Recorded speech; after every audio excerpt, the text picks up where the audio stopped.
Before we continue with the rest of the video, we could use your help.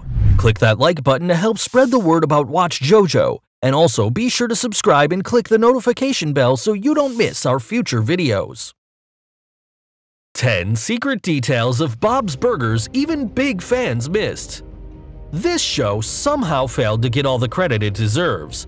Bob's Burgers is not only considered as one of the best animated shows of all time, but is, in fact, considered better than many of its live-action other shows. The show has many good factors, including being consistently funny, heartwarming when it needs to be, and remaining creative enough to keep fans guessing. By looking to how worthy of praise Bob's Burgers truly is, it is a massive shame that the show is not among the most celebrated and watched shows on television. Its slightly under-the-radar run has given the series a little bit of a cultish feel, even though it is viewed by millions every week. Fortunately for fans who want to feel like they have a deeper connection to the Belcher family and their exploits, there are many fascinating facts about the series that are not yet widely known. Here are 10 secret details of Bob's Burgers even big fans missed. Number 10. The main character Bob's secret tattoo. Bob is considered as an unusual father. For instance, there probably aren't that many dads out there that have open feuds with someone else on their block. Fortunately, Bob is extremely permissive of his kids' peculiarities. However, it would be a gigantic stretch if anyone tried to pretend like he is anything other than old-fashioned in most ways. With that in mind, it's surprising to learn that Bob Belcher has a tattoo on his lower back. Nevertheless, there are scenes where Bob has bent over and ink of what appears to be a representation of his nose and mustache can clearly be seen. Number 9. The Belchers appeared in an episode of Archer. Actors who make their living by providing their voiceover to animated projects tend to work an awful lot. As a perfect example of that, H. Jon Benjamin has been heard as part of a long list of animated TV series and a few movies. Benjamin voices the lead characters for Archer and Bob's Burgers, arguably the two most notable shows he is a major part of. That is why it's so delightful that in the 4th season premiere of Archer, the Belcher family made an appearance, to the delight of both shows' dedicated fans. The other Bob's Burgers voice actors reprised their roles as well. Number 8. Real-life sisters voice Ollie and Andy Pesto. As a show that is defined by its sibling relationships, the entertaining ways in which the Belcher kids interact plays a major role in the success of Bob's Burgers. On top of that, fans can also point to the connections shared by other siblings from the show like Gal and Linda, Calvin and Felix Fischoeder, and Ollie and Andy Pesto. When it comes to that last pair, brothers Ollie and Andy Pesto are voiced by a pair of women, though that is pretty common in the animation world. However, the actors that play them are more remarkable than the norm since they are Sarah and Laura Silverman, a pair of real-life sisters. Number 7. The King of the Hill references. Each Bob's Burgers episode's opening credits sequence features a store and a van that have different business names written on them. It makes perfect fodder for interesting references, such as in the show's 7th season episode Aquaticism, when the opening features 2 references to King of the Hill. First off, the van was transformed to be the same as the one used by Dale from King of the Hill's extermination business.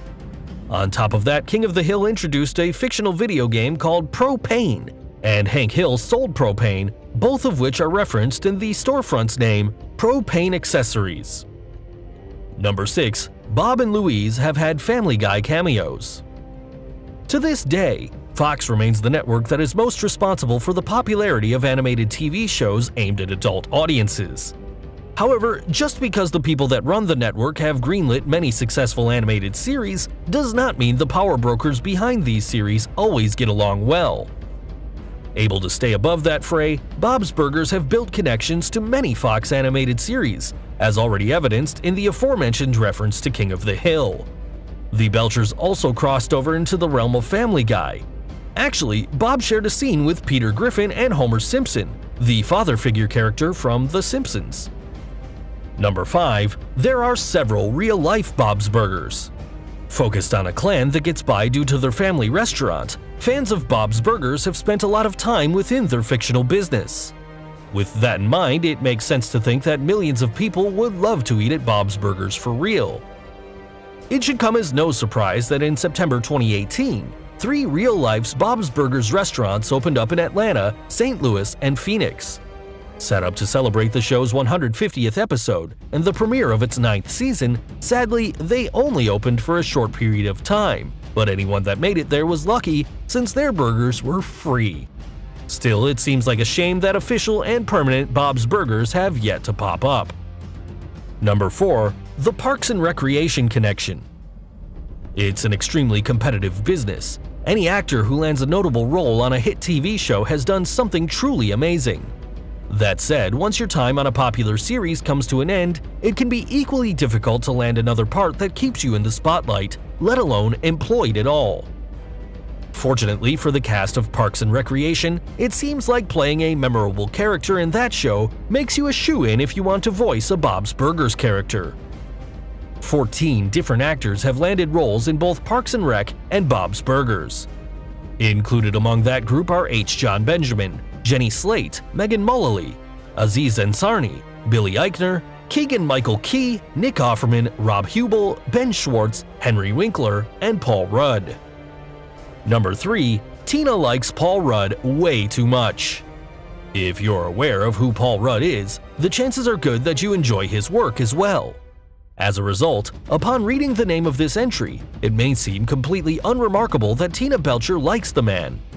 However, considering that in the world of Bob's Burgers, they have fictional celebrities, like the guys from Boys for Now, it's incredible that Tina knows who Paul is at all. When the show put up a short video of Tina doing the ALS Ice Bucket Challenge, she opted to call out Mr. Rudd. More than that, later on in an episode of Bob's Burgers, Tina fantasized about her imaginary horse Jericho. Funnily enough, Jericho had a familiar voice, none other than Paul Rudd's. Number 2. The shark-damaged soft-serve ice cream machine. Proof positive of just how silly Bob's Burgers can be at times, in the 3rd season of the show there was an episode called The Deepening that got pretty out there. Featuring a story which leads to a scene that parodied the classic movie Jaws, the episode ended with a shark emerging from the floor of the Belcher's family restaurant. While most of the drama was focused on Teddy somehow surviving even though he ended up in the shark's mouth just like Quint from Jaws, the restaurant's soft-serve ice cream machine was also bitten. A throwaway moment that has been mostly forgotten about since then. The only remaining artifact of this incident is the ice cream machine still being noticeably dented, even seasons later if you look for it. Number 1. The show probably takes place in New Jersey. Just like The Simpsons before it, Bob's Burgers left fans wondering what state the Belchers and their family restaurant reside in. Of course, there was some evidence to consider like the main characters' accents, which show creator Lauren Bouchard identified as having so much East Coast in them. However, that didn't narrow things down too much, and Bouchard also pointed out that the show featured Victorian architecture from San Francisco. In the 3rd season episode It Snakes a Village, when the Belchers went on a trip, a sign revealed they were departing New Jersey. While it is technically possible that they went way off course and into Jersey, in reality, a route like that would make no sense, so the sign seems pretty conclusive.